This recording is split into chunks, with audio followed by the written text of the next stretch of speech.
Čus, vítám tě u tohohle videa, kde ti ukážu Temu keycaps. Kupoval jsem je právě kvůli designu a za tu cenu jsem to prostě musel zkusit. Já je budu dávat na klávesnici CZC Gaming Reaper, která pro ně není úplně nejvhodnější a proč si řekneme za chvíli. Jak už jsem říkal, keycapy jsem objednával na Temu za 210 korun, ale momentálně se prodávají za 183, takže záleží, kdy je budeš kupovat. Odkaz na ně bude v popisku videa.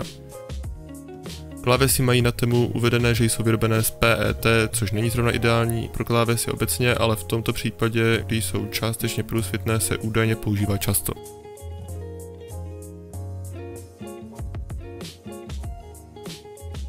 Jak můžeš vidět, bohužel na mé klávesnici, která je podsvícena bodově a to z vrchu, nejsou keycapy nejlepší volbou, vzhledem k tomu, že to nepodsvítí úplně. Na to se určitě podívej, než budeš zvažovat, že bys je vůbec koupil.